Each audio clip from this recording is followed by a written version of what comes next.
ان کی اجازت ہو, بال بچے ہیں تو ان سے بھی ترکیب ہو, کسی کا حق تلف نہ ہو, کسی کو رلا کر تڑپا کر پریشان کر کے گھر میں کوئی مریض ہے اور آپ کی ضرورت ہے اس کو چھوڑ کر آپ نے قافلوں میں سفر نہیں کرنا ہے.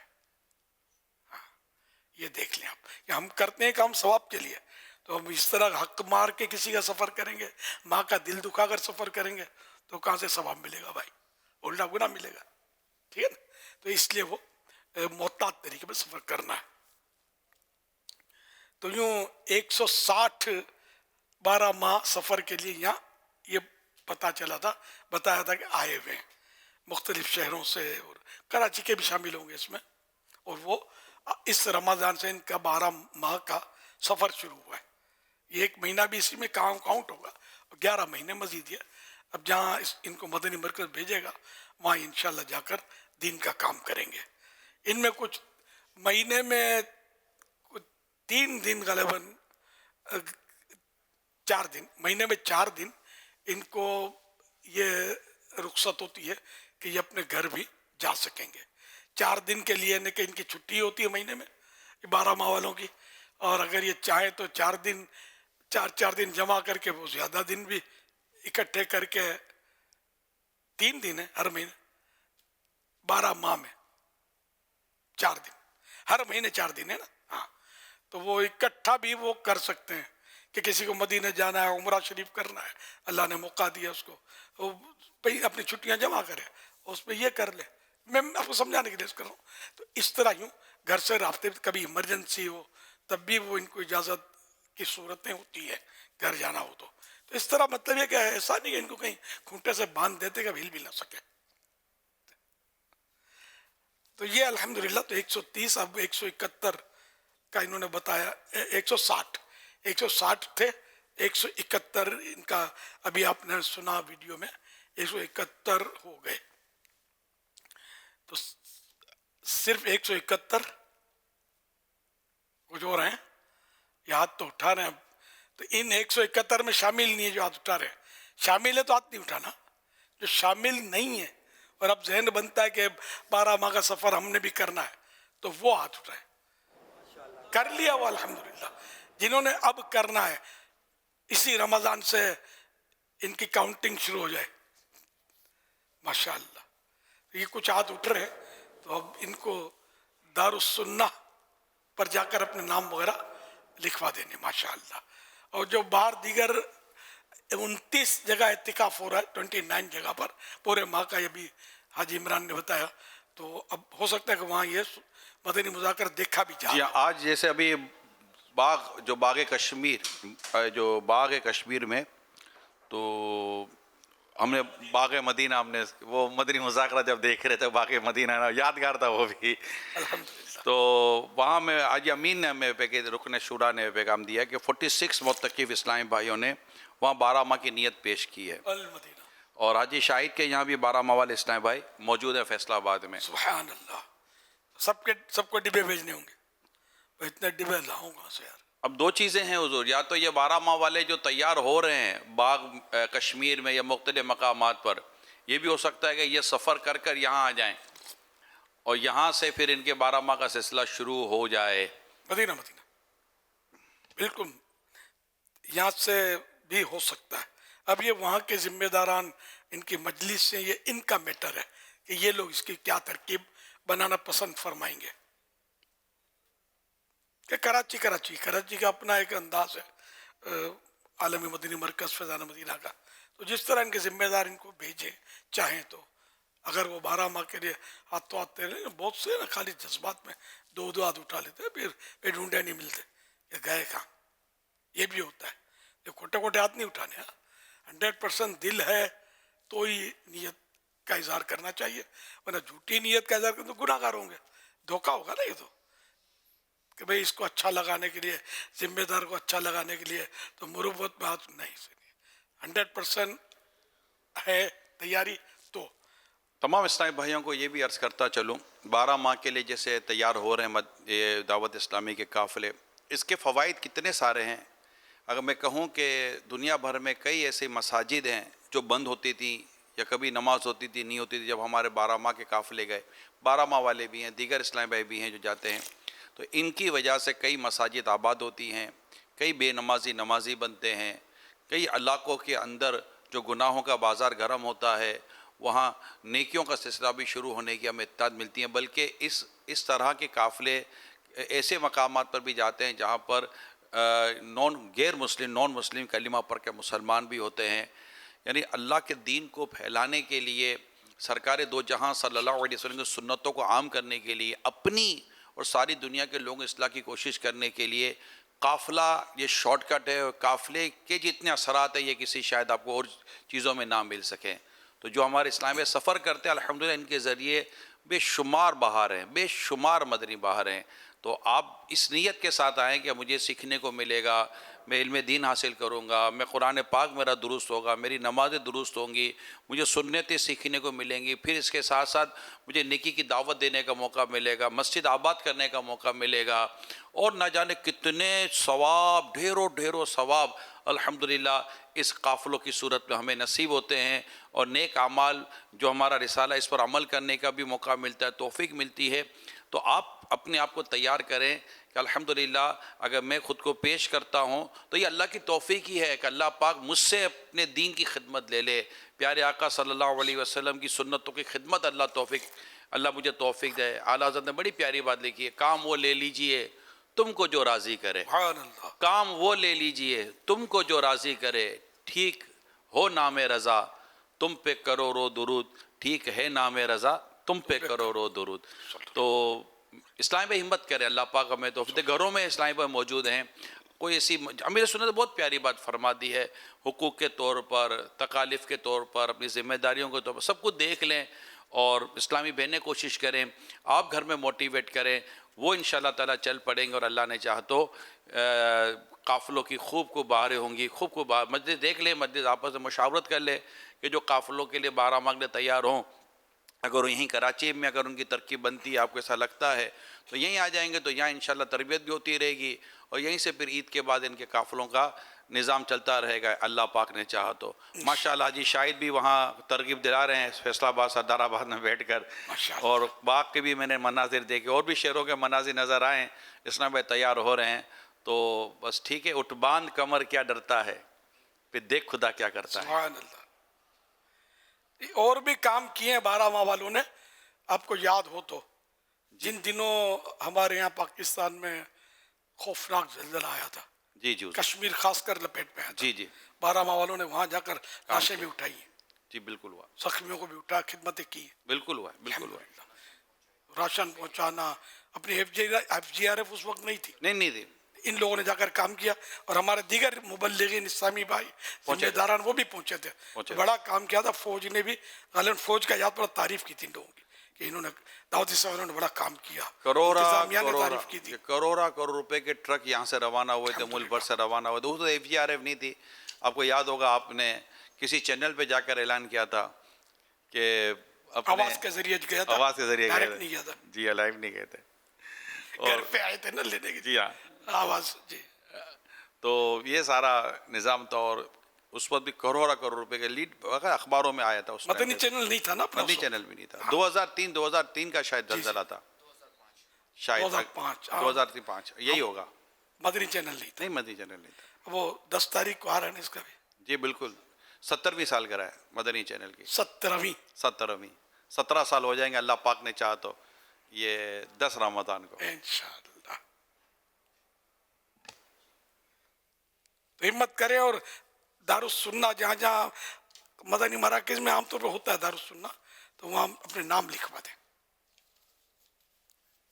صلو علی الحبیب صلی اللہ علی محمد. کئی شہروں سے شعبہ قافلہ کے ذریعے الحمدللہ نیتیں آ رہی ہیں، جس میں نواب شاہ، خانپور، لاہور سے بھی آئی ہے، بمبور میں بھی نیتیں ہو رہی ہے، گجرات سے بھی، اسلام آباد سے بھی، اور مزید نیتوں کا الحمدللہ سلسلہ ہے. الحمدللہ عالمی مدنی مرکز فیضان مدینہ میں کثیر معتکفین اسلامی بھائی مدنی مذاکرے کی برکتیں لوٹ رہے ہیں. اسی طرح الحمدللہ شعبہ محبت بڑاؤ کے بزرگ اسلامی بھائی بھی موجود ہیں، اور جو ہمیں انٹرنیٹ کے ذریعے دیکھ رہے ہیں، خانقاہ ڈوگرہ، شیخو پورہ پنجاب، بھینس کالونی، داتا نگر لاہور، مدرسہ المدینہ ڈیرہ اسماعیل خان، کبیر والا پنجاب، اسی طرح سیالکوٹ سٹی، فیضان مدینہ جوہر ٹاؤن لاہور، اور فیضان مدینہ سکھر سندھ کوئٹہ بلوچستان، G11 اسلام آباد، میرپور کشمیر، فیضان مدینہ باغ کشمیر، فیضان مدینہ شیخو پورہ پنجاب، فیضان مدینہ لیا صوبہ پنجاب، فیضان مدینہ مانسہرہ خیبر پختونخوا، فیضان مدینہ نواب شاہ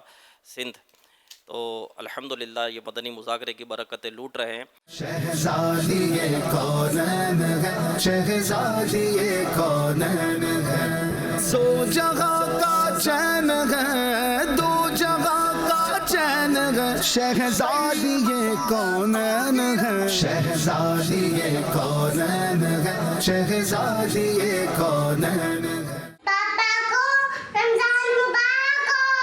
قال رسول اللہ صلی اللہ علیہ وآلہ وسلم چغل خور جنت میں داخل نہیں ہوگا۔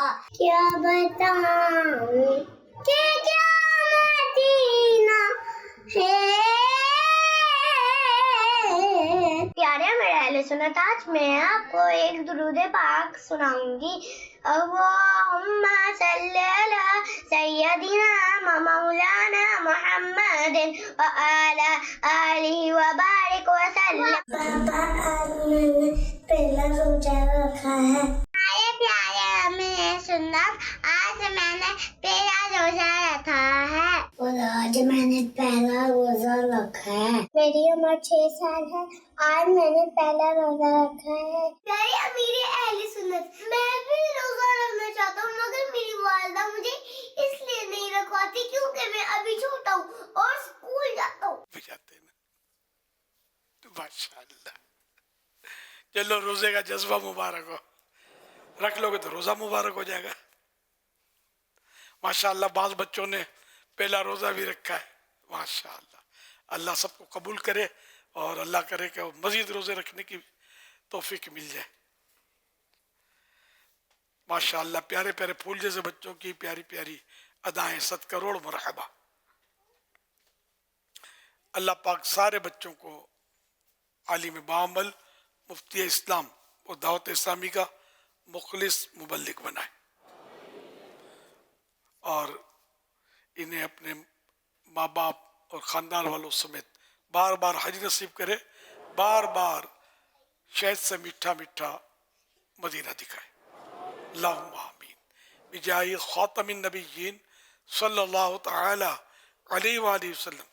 صلو علی الحبیب صلی اللہ علیہ محمد۔ فرمانے آخری نبی صلی اللہ علیہ وسلم، رمضان سب مہینوں کا سردار ہے۔ سبحان اللہ، صلو علی الحبیب صلی اللہ علیہ محمد۔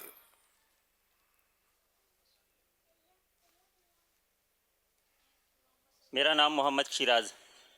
میرا آپ سے سوال یہ ہے کہ ہم مولانا احمد رضا خان رحمۃ اللہ علیہ کو اعلیٰ حضرت کا خطاب دیتے ہیں، جبکہ ہم صحابہ کرام رضوان اللہ تعالیٰ علیہم اجمعین اور انبیاء کرام علیہم الصلاۃ کے لیے صرف حضرت کا خطاب لگاتے ہیں، تو اس کی کیا حکمت ہے؟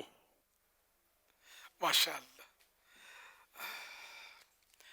اعلیٰ حضرت علماء ان کو اعلیٰ حضرت کہتے ہیں، اور ہم بریلی شریف جب گئے تھے، مدینۃ الاولیاء، مدینۃ المرشد بریلی شریف، تو وہاں میں نے سنا کہ وہاں ان کو بڑے حضرت بولتے تھے، تو مجھے یاد پڑتا ہے۔ تو اعلیٰ حضرت کہنے میں کوئی حرج نہیں ہے، جیسے کہ بھائی اعلیٰ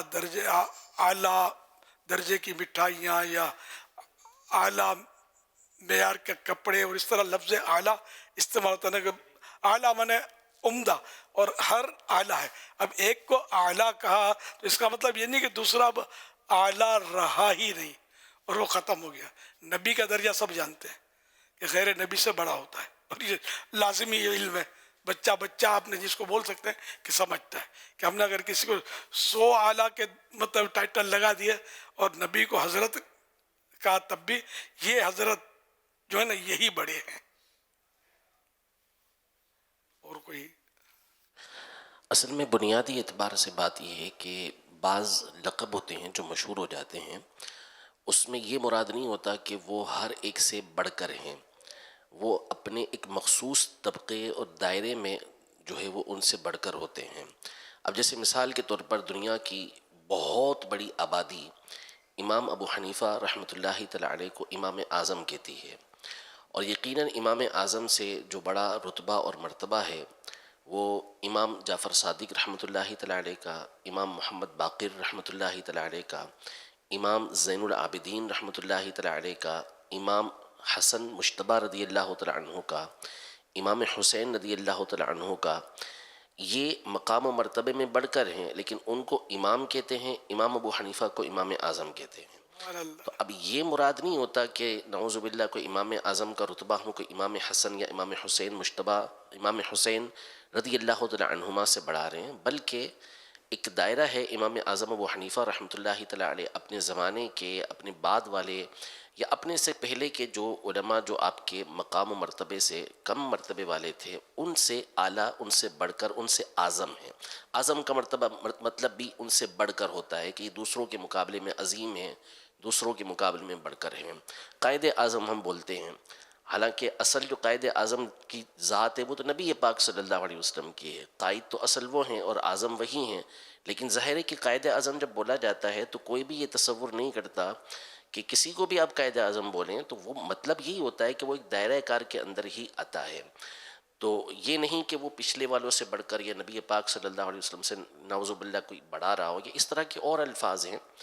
تو قرآن مجید فرقان حمید میں بھی اللہ پاک نے جو علم والے ہیں ان کے لیے خاص طور پہ فرمایا کہ ان کے درجات الگ سے اللہ پاک نے بلند فرمائے ہیں۔ تو انہی باتوں کو پیش نظر رکھتے ہوئے اعلیٰ حضرت امام اہل سنت رحمۃ اللہ تعالیٰ علیہ کے لیے جو لفظ ہے اعلیٰ کا وہ استعمال کیا جاتا ہے کہ آپ اپنے دور کے جو علماء تھے یا آپ سے پہلے کے بھی وہ علماء کے جو علم و رتبے میں آپ کے درجے تک نہیں پہنچے ان سے بڑھ کر ہیں۔ نعوذ باللہ کوئی تصور نہیں کرتا اس طرح کے اعلیٰ حضرت رحمۃ اللہ تعالیٰ کا مقام و مرتبہ کوئی امام اعظم سے بڑھ کر ہو، یا اعلیٰ حضرت رحمۃ اللہ تعالیٰ علیہ کا مقام و مرتبہ کسی صحابی سے بڑھ کر ہو، تابعی سے بڑھ کر ہو، یا اہل بیت اطہار میں سے کسی سے بڑھ کر ہو۔ تو لفظ ہر دفعہ اپنے اپنے دائرے کے اندر اور لقب کے طور پہ استعمال ہوتے ہیں۔ تو اس طرح کی اور بہت ساری مثالیں علماء نے بیان فرمائی ہیں کہ اعلیٰ، اعظم، اکبر، اس طرح کے الفاظ یہ استعمال ہوتے ہیں جو مطلب یہ نہیں ہوتا کہ یہ سب سے بڑھ کر ہیں، پچھلوں والوں سے بھی بڑھ کر ہیں، اور لقب کے طور پر یہ استعمال کیے جاتے ہیں۔ ماشاء اللہ، سبحان اللہ، صلو علی الحبیب صلی اللہ علیہ وسلم۔ میرا سوال یہ ہے کہ اگر 7 سال کا بچہ ضد کرے کہ میں نے روزہ رکھنا ہے اور وہ سارا دن بھوکا رہے تو کیا اس کے ساتھ کیا کریں؟ اس کا روزہ ہوگا کہ نہیں ہوگا؟ 7 سال کا ہو جائے بچہ اور اسلامی حساب سے 7 سال کا ہو جائے تو اس کا والد ہے نا، والد یا جو بھی سرپرست ہے، اس کے لیے تو واجب ہے کہ اگر اس میں روزہ رکھنے کی طاقت ہے تو اس کو روزہ رکھنے کا حکم دے، بیٹا روزہ رکھو، سختی نہ کرے، حکم دے اس کو روزہ رکھو۔ یہاں تو روکنے کی بات ہو رہی کہ مانتا نہیں ہے، تو بہرحال اگر وہ روزہ رکھنے کا اتنا جذبہ ہے تو بڑی بات ہے ماشاء اللہ، لیکن یہ کہ والد صاحب پھر بھی اگر طاقت ہے اس کے باوجود اگر اس کو رکھنے کا نہیں بولتے تو گناہ گار ہوں گے، واجب ہے نا۔ تو اس لیے وہ 7 سال کے بچوں کو حکم دینا ہے روزے کا، جبکہ کوئی وجہ نہیں ہے منع کرنے کی، کمزوری وغیرہ، اور 10 سال کا ہو تو اور مزید سختی کے ساتھ اس کو روزہ رکھوانا ہے۔ یہی نماز کا ہے کہ بچہ 7 سال کا ہو تو حکم دے کہ نماز پڑھ، تو یہ اگر والد یا سرپرست حکم نہیں دے گا بچے کو تو گناہ گار ہوگا، اس کو حکم دے کہ نماز پڑھ۔ 10 سال کو سختی کر کے بھی پڑھانی ہوگی نماز۔ واللہ تعالی اعلم ورسولہ اعلم عز وجل وصلی اللہ تعالی علیہ وآلہ وسلم۔ اور اگر 7 سال کا بچہ روکنے کے باوجود واقعی روزہ رکھ لیتا ہے، دن بھر کھاتا پیتا نہیں ہے، اور نیت کا تو وہ اہل ہے، اس کو پتہ ہے کہ روزہ جبھی تو کھا نہیں پی رہا نا، میں نے روزہ رکھا ہے، تو اس کا روزہ تو ہو جائے گا۔ نابالغ کی نیکی مقبول ہے، اور ہم لوگوں سے بڑھ کر مقبول ہے، لوگ تو گناہوں سے لتڑے ہوئے، نابالغ کا تو گناہ ہی کوئی نہیں ہوتا، لیکن روزہ رکھوائیں، ایسا جذبہ ہے ماشاء اللہ۔ صلو علی الحبیب صلی اللہ علی محمد۔ کسی وقت تو میرا دل جو ہے نا چاہتا ہے کہ میں دوڑتا چلا جاؤں نماز کی طرف اور خضوع و خشوع سے نماز پڑھوں، اور کسی ٹائم پہ مسجد کے سامنے سے گزر جاتا ہوں اور دل جو ہے نا ایسے ہو جاتا ہے، مردہ ہو جاتا ہے کہ دیکھتا بھی نہیں اور گزر جاتا ہوں. یہ میرے ساتھ بڑی عجیب پرابلم ہے. اللہ اکبر. قلب منقلب ہوتا رہتا ہے، دل بدلتا رہتا ہے. اس کا نام قلب اسی لیے ہے کہ یہ بدلتا رہتا ہے. حدیث میں اس کی مثال دی گئی جیسے کہ کوئی پر ہے جو میدان میں ہوا اس کو الٹ پلٹ کرتی رہتی ہے، اس طرح قلب جو ہے الٹ پلٹ ہوتا رہتا ہے. تو اب یہ کہ جب دل کرتا ہے پڑھتے ہیں، اچھی بات ہے، پڑھنا چاہیے. جب دل نہیں کرتا تب بھی پڑھنا تو ہوگا. کبھی سستی تو چھا جاتی ہے آدمی کو، کبھی تو یہ تہجد کے لیے اٹھ جاتا ہے، کبھی فجر کے لیے اٹھنے کو جی نہیں چاہتا. یہ نفس شیطان بھی سستیاں دلاتا ہے، بندہ سست پڑ جاتا ہے، کبھی تھکا ہوا ہوتا ہے، کبھی کوئی ٹینشن ہوتا ہے تو اس کا ذہن تبدیل ہوتا ہے. تو اس طرح مطلب ہے کہ چاہے دل ہو نہ ہو، نماز فرض ہے، اس نے اس نماز تو پڑھنی ہے. اللہ کرے دل بھی لگ جائے گا. صلو علی الحبیب صلی اللہ علی محمد صلی اللہ علیہ وسلم. سوشل میڈیا کے ذریعے سوالات کا سلسلہ ہے. عبدالسمیع سوال کر رہے ہیں، یہ کہہ رہے ہیں کہ صدقہ فطر رشتہ داروں کو دے سکتے ہیں بغیر بتائے کہ یہ صدقہ فطر ہے؟ رشتہ دار سادات ہیں، حسنی حسینی نجیب الطرفین سید ہیں. سیدوں کو صدقہ فطر تو نہیں دے سکتے. ویسے اگر سید نہیں ہیں ایسے رشتہ داروں کو حقدار ہوں تو صدقہ فطر دینا چاہیے، بلکہ افضل ہے کہ پہلے جو بھی صدقہ زکوٰۃ ہے اپنے رشتہ داروں کو جو حقدار ہوں ان کو دی جائے. صدقہ فطر دیا، زکوٰۃ دیا حقدار کو، تو اس کو بولنے کی ضرورت نہیں ہے کہ یہ فطرہ ہے یا یہ زکوٰۃ ہے، تو دے دیا. اپنی نیت ہو کہ یہ کیا ہے. صلو علی الحبیب صلی اللہ علی محمد. ایک اور سوال موصول ہوا ہے، کہہ رہے ہیں اللہ پاک کے نام کی قسم کیا صرف اللہ پاک کے نام کی ہی قسم ہوتی ہے یا ماں باپ کے نام کی بھی قسم اگر کھا لی تو کیا اس سے بھی قسم ہو جاتی ہے؟ اللہ کے سوا غیر کی کسی کی قسم کھائی تو قسم نہیں ہوتی. اللہ کے یعنی کہ قرآن کی قسم کھائی تو بھی اللہ کی قسم مانی جائے گی، کیونکہ یہ صفت ہے اللہ کا کلام اس کی. تو اللہ کی یا اس کی صفت کی قسم کھائی. اگر صرف کہا کہ قسم سے، تب بھی اللہ پاک کی قسم کہلائے گی، اور اس پر بھی وہی جو کفارے وغیرہ ہوتے ہیں وہ سب آئیں گے. ویسے جنرلی تیرے سر کی قسم، تیری ماں کی قسم، میرے باپ کی قسم، یہ قسمیں نہیں ہوتی. ہے منع، یہ بھی نہیں کرنی چاہیے طرح کی قسمیں، لیکن یہ کہ اگر کھائی تو اس کا کوئی وہ قسم نہیں ہے. یہ ایک میسیج مجھے ملا تھا کہ آج کل مدنی چینل ماشاءاللہ لائیو ٹرانسمیشن چل رہی ہے اور ٹھیک ٹھاک ماہ رمضان کی نشریات کا سلسلہ جاری ہے. 6-6 7-7 گھنٹے کہہ رہے ہیں کہ مدنی چینل ہم دیکھنے کہ ہمیں موقع ملتا ہے. تو کہہ رہے کیا ہمیں اس پر ثواب ملے گا؟ رمضان کا مہینہ ہے یا کوئی سی نیت، اب نیت بھی کوئی سی کی نہیں کی تو ہمیں ایسا کیا ہونا چاہیے کہ ہم مدنی چینل دیکھ رہے ہیں تو اس کے ثواب کی صورت میں ان کو تھوڑی سی تشویش ہو رہی تھی. ماشاءاللہ کیا بات ہے. بالکل نیت ہونی چاہیے کہ میں مدنی چینل، چونکہ صرف اس میں دینی پروگرام آتے ہیں، دنیاوی مذاق مسکریاں یا وہ چٹکلے یا نیو میوزک، عورتیں، کچھ بھی نہیں ہے اس میں. ٹھیک ہے نا، دین کی باتیں ہوتی رہتی ہیں. تو میں مدنی چینل آن کرتا ہوں اور اس کے ذریعے دین کی باتیں سیکھوں گا، دین سیکھوں گا، علم دین حاصل کروں گا، دین کے مسئلے سیکھوں گا، یا نعت شریف سنوں گا، تلاوت سنوں گا. تو اس طرح کی نیتیں کی جا سکتی، کرنی چاہیے. یہ سب اللہ کے لیے اگر نیتیں کریں تو ثواب ملے گا. ویسے ہی کھول دیا اور دیکھ رہے ہیں تو اب اس میں اس دیکھنے کا ثواب نہیں ملے گا.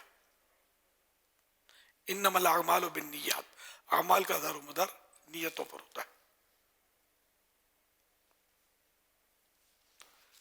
صلو علی الحبیب صلی اللہ علی محمد.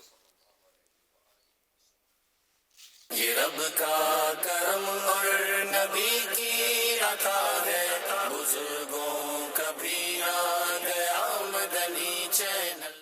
مجھے تو عطا کر وہ توفیق یا رب، حقوق اپنے کرتا وصیت نامہ میں ادا سب، حقوق اپنے کرتا رہوں میں ادا سب.